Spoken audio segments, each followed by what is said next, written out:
welcome back to Tech Samadhan.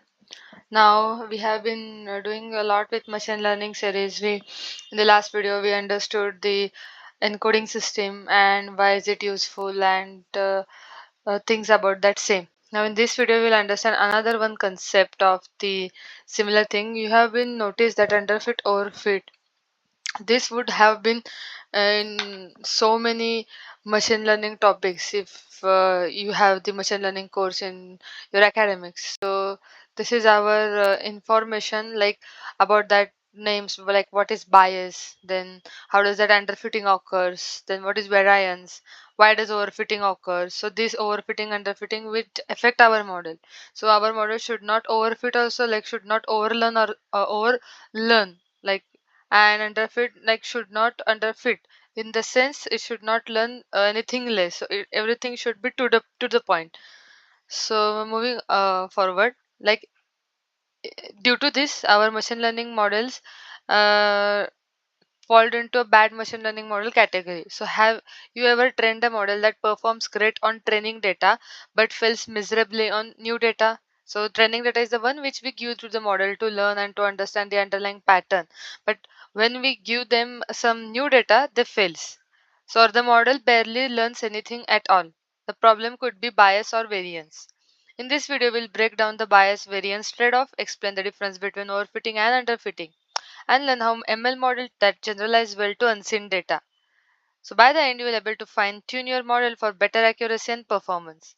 So let's dive in. So imagine like for very low level thing, we are teaching a robot to recognize dogs. If you only show it one type of dog, it won't learn much and will make mistake. So that is high bias. Only one type of dog is shown. If you show it too many details, it may memorize every single dog and struggle to recognize new ones. That may be high variance. So not less, that is not high bias, and not more than enough, that is high variance. This both would lead to model to learn things but not at to the point when it will give us a proper accurate predictions. So we need to balance between learning enough but not memorizing everything. What it does in other words means we need to balance between high bias and high variance. So technical explanation for bias is the variance trade-off is a key concept in ML that affects model ability to generalize the new data. So due to bias and variance, model's ability is being affected to generalize new data. So bias measures how much the model simplifies the data. So what does that bias means? Simplifies that data or assumption made by the model. And variance means how much the model changes based on small fluctuation. And our main aim is to find balance between the variance and bias without memorizing noise. So noise is nothing but the outliers or outside data which doesn't have play part in our original model. So you can see here bias would occur when model is too simple and cannot capture the true pattern, like it is only shown one dog. So too simple. So high bias model ignore important details, so poor performance. So due to high bias, underfitting occurs because the model perform poorly on training as well as testing data. Prediction are too simplistic and miss important patterns. So this is very important in interview point of view because it's highly rated topic and it leads to true confusion, not a confusion matrix but true confusion, like when this bias occur, why is the variance occur, the trade-off between both, what is our main aim, due to bias what that model learns, what is underfitting, what is the cause of underfitting. So these are the some hot topic in the interview. I would have this series also about top 50 interview questions in ML as well as in Python, but to keep your eyes on these videos. Example of high bias is nothing but underfitting. So we have one example, one coding example for high bias, which is nothing but the underfitting. Now underfitting means what? It has not learned very well. We haven't given it much data to learn. So we have here a linear regression plot for the same. So this is where a straight line is used to predict curve trend. And how does a straight line would be used to predict some curve trend? So it won't work well, right? So this is what is shown in this coding example. Now, I would understand that you might know what is written in the code, the import statement, the data which we used, and then how we fit that linear regression and the plot. So I will run this code.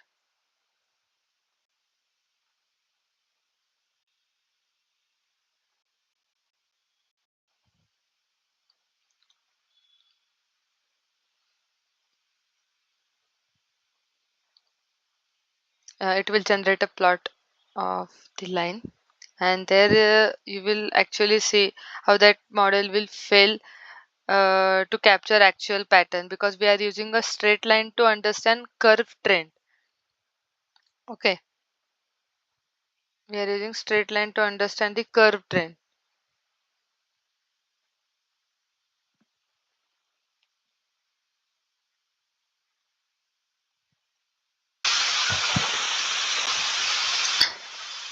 I hope you are seeing this underfitting model where we were using the straight line to understand curve trend. Now see this red line.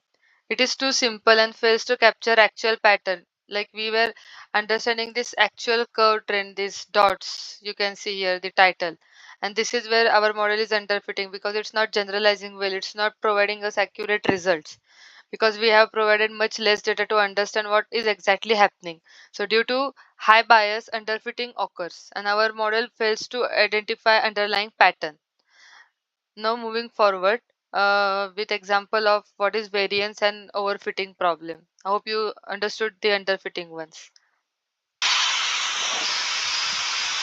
Now we have moved towards variance and overfitting problem. Basically, you can see here uh, the technical definition for bias, and this is for variance now. So variance occurs when model memorizes training data too well and fails to generalize. So we are providing it more training data. It is learning more on that training data. It is trying to understand more patterns. So it somewhat fails to understand patterns when we provided it test data because it has learned too much. So it fails to. So not too much, not too less. As I said, we need to find out the balance. So high variance model are too complex and capture noise instead of patterns.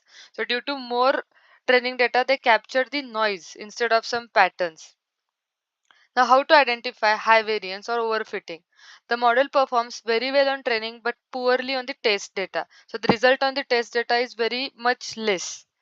Prediction changes drastically with small variation in input data. Now we have an example for overfitting which is having a high variance. So this is an example for overfitting. So here we are using a polynomial regression. So we have a linear regression where y is equals to mx plus c. We have multiple regression, and polynomial means more than one variable is included in that equation. So this is where we are using the polynomial regression. We have imported all these required libraries, and then we use the same data which we use for the model for underfitting, and definitely we are going to see what the visualization of what the graph shows us. So you can see here now this graph is for overfitting, and imagine a curvy zigzag model that fits every noise point but fails on new data. See the red line, it is overfitting. For new data it fails to, but for training it fits every curve zigzag model. The red line is too complex. You can see this red line, which is a curve, it's too complex and memorizes noise, leading to poor generalization. Now, we have another example or a coding part where we are finding the trade-off or the fix where we have low bias and low variance, which it means that low bias, the model is not too simple and not too complex also. So that model will produce exact accurate result. Now this is our example for a model which is providing us low bias as well as low variance. So it is not too complex, not too simple. We will move directly towards how that part in the pictorial or the graphical representation would look. Now you can see here the balance model. This is the blue dots or the blue data points are the actual data, and this green line shows us the balance model. So the green line captures the trend, without memorizing noise. So it is capturing the trend without memorizing the noise, a perfect balance. So technique to reduce overfitting and underfitting. High bias is definitely underfitting because we use more complex model, add more feature, reduce regularization. High variance is overfitting, and generalization is where we use some hyperparameter tuning, and this is some difficult words to understand. In deep learning video, I might be explaining you this. So, and that's it. Now you understand the bias, variance, trade-off, and how to avoid overfitting and underfitting in machine learning. Please like, share, and subscribe, and comment bias, variance master if you made it to the end. Thank you.